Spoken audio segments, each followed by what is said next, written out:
বাংলা সিনেমার রূপালী পর্দায় যে মুখ একসময় আলো ছড়াতো, যার উপস্থিতিতে হল ভর্তি দর্শক মুগ্ধ হতো, আজ তিনি নীরবে বিদায় নিয়েছেন। একসময়ের জনপ্রিয় চিত্রনায়ক ইলিয়াস জাবেদ আর নেই।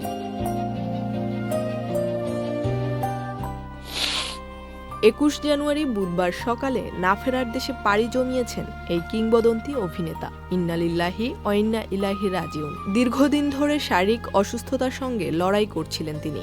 ক্যান্সার, ব্রেন স্ট্রোক, একটির পর একটি কঠিন বাস্তবতা ধীরে ধীরে ক্যামেরার আলো থেকে দূরে সরিয়ে দেয় রূপালী পর্দার এই নায়ককে। ২০২০ সালে অস্ত্রোপচার, এরপর বারবার অসুস্থতা। গত বছরের এপ্রিলে গুরুতর অবস্থায় হাসপাতালে ভর্তি। সেখান থেকে ফিরে এলেও আর ফেরা হয়নি রূপালী পর্দায়। ৬০-এর দশকের নৃত্য পরিচালক হিসেবে যাত্রা শুরু। ৭০ ও ৮০-র দশকে পোশাকি সিনেমার অবিসংবাদিত নায়ক ইলিয়াস জাবেদ ছিলেন নির্মাতাদের প্রথম পছন্দ।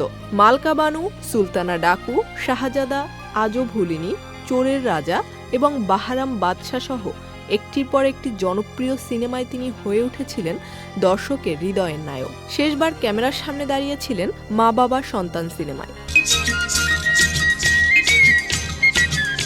এরপর কাজের আগ্রহ থাকলেও শরীর আর সায় দেয়নি।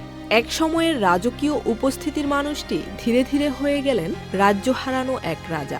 মুছে গেল রঙিন জীবনের অনেক আলো, ধূসর হয়ে গেল রূপালী পর্দার সেই ঝলমলে দিনগুলো। তবুও ইলিয়াস জাবেদ থাকবেন তার সিনেমায়, থাকবেন দর্শকের স্মৃতিতে, থাকবেন বাংলা চলচ্চিত্রের ইতিহাসে এক উজ্জ্বল নাম হয়ে।